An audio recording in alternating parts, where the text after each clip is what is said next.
so interesting to see women get so upset when guys like myself simply try to deliver a message that nature wrote.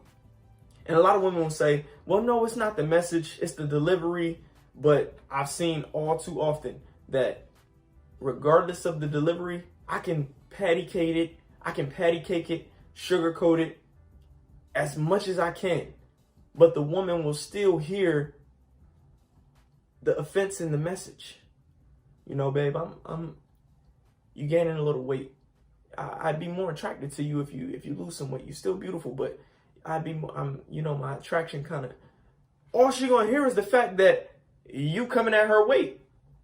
Not how you put it, not how you try to explain it. And this is what a lot of men have to deal with. And this is a problem in a lot of relationships. Because when we try to tackle a problem together, it's supposed to be you and I against the problem.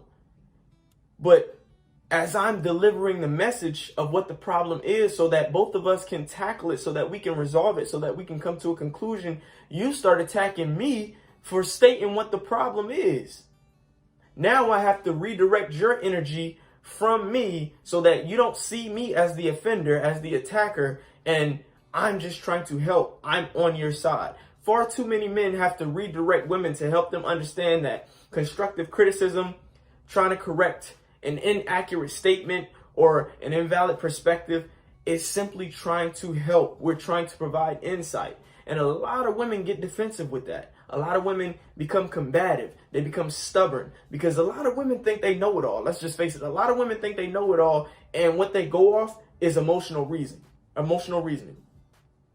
Women use their emotions to determine their realities. And it causes issues because your feelings are not facts. And a lot of men have to put up with this. This is why a lot of modern women are single. Men don't want to put up with the combativeness. And you know what? A lot of this combativeness come from those degrees. You see, a woman think because she got a degree, now she's a know-it-all.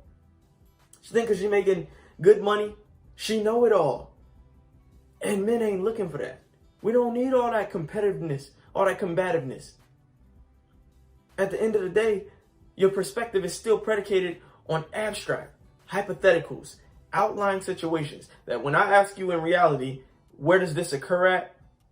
You can't explain it, but you're saying that there's a possibility that somewhere out there in the ether, what you're saying may happen. It's too much.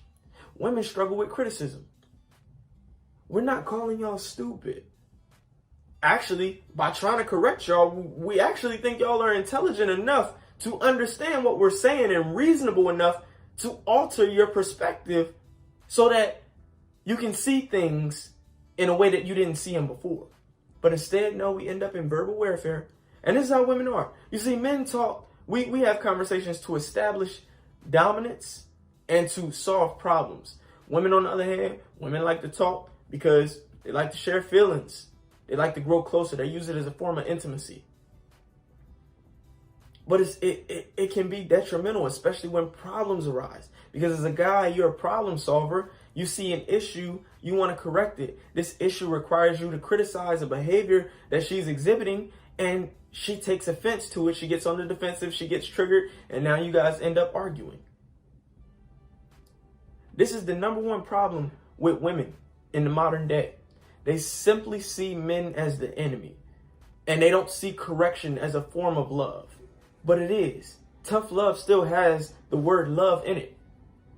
They don't see it as a form of love. They really are competing with men. And it's their own subjective perspectives and interpretations of when we try to correct them, that we're coming at them, that we're attacking them, we're trying to offend them, that keeps them in a state of constant combativeness. And that's what it is.